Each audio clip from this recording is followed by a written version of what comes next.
उत्तराखंड मांगे भू कानून, उत्तराखंड मांगे भू कानून। अब दिल्ली एनसीआर में भी यह आवाज़ तेज़ी से गूंज रही है और उत्तराखंड भू कानून संघर्ष समिति दिल्ली एनसीआर द्वारा उत्तराखंड उपायुक्त कार्यालय आईटीओ पर एक सांकेतिक धरना प्रदर्शन किया गया, जिसमें उत्तराखंड समाज के सामाजिक कार्यकर्ताओं के साथ संस्थाएं व गणमान्य लोग भी पहुंचे और सभी ने भू कानून का समर्थन करते हुए जल्द से जल्द इसको लागू करने की मांग उठाई। और नहीं तो यह आंदोलन इसी तरह और तेज होता रहेगा।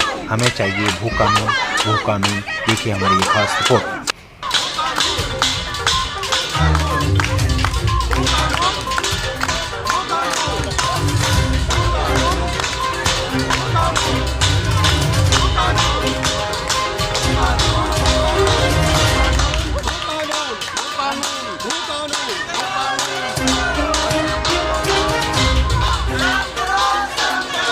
दरअसल एक ऐसे मोड़ पे आज हम आ खड़े हुए हैं उत्तराखंड के लोग कि हमें एक चिंता सताने लगी। आज तक तो वहाँ पलायन और दूसरे विषय तो थे ही, और शायद ये सब उसकी पृष्ठभूमि में ये बड़ा विषय है जिसकी वजह से ये सारी समस्याएं जन्म ले रही हैं कि आज सरकार ने वहाँ पर भूमि अधिग्रहण नियम ऐसा जो लैंड रिफॉर्म जो है इस तरह का बना दिया है कि कोई भी बाहरी व्यक्ति अनलिमिटेड असीमित भूमि वहाँ खरीद सकता है, चाहे वो कृषि योग्य भूमि है, चाहे किसी भी प्रकार की भूमि है। और उससे वहाँ के जो आम जनजीवन, आम व्यक्ति, आम निवासी उत्तराखंड का है, उसका जीवन संकट में आ रहा है। धीरे धीरे वो वहाँ से एक्सटिंक्ट हो जाएगा, समाप्त हो जाएगा।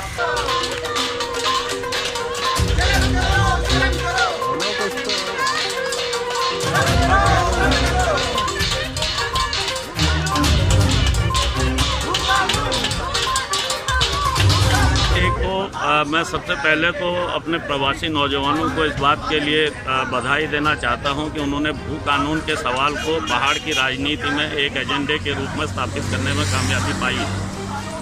अभी उत्तराखंड के अंदर सरकार कितना सुनेगी कितना नहीं सुनेगी ये अलग बात है, लेकिन उत्तराखंड के लोगों के बीच भू कानून का सवाल एक एजेंडा बनता जा रहा है और ये उत्तराखंड के लिए बहुत अच्छी बात है, मिलना चाहिए।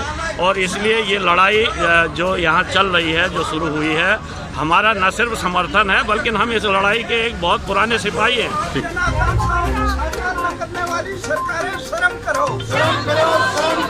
आज दिल्ली से जाती है तो पूरा पहाड़ हिलता है, और जिस दिन दिल्ली जागता है उस दिन सरकारें हिल जाती हैं, ये पूरा पहाड़ जानता है।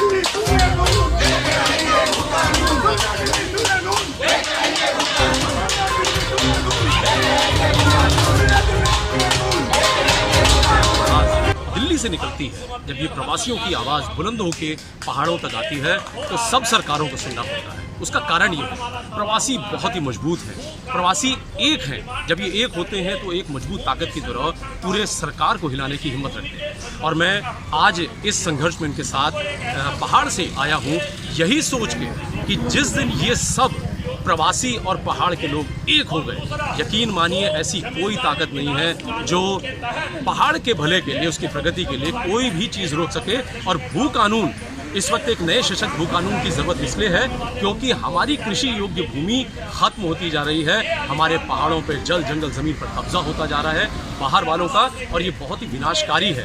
यदि आज नहीं रुका तो ये फिर हमारे पहाड़ों के लिए बहुत देर हो जाएगी। आज प्रवासियों को और पहाड़ों को एक साथ मिलकर इस लड़ाई को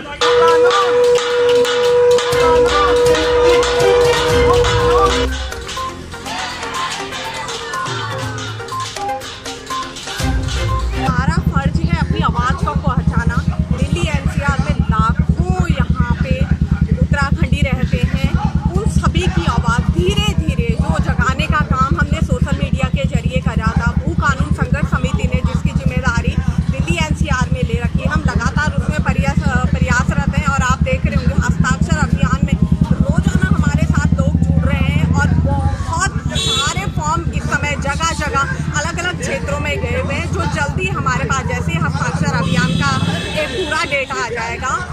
ज्ञापन के माध्यम से इसको प्रधानमंत्री कार्यालय में प्रेषित करेंगे ताकि माननीय प्रधानमंत्री जी तक भी हमारी बात पहुंचे और हमारे जो अस्तित्व पे इस समय संकट मंडरा रहा है उसमें विराम लगे, भू कानून लागू। क्या लगता है?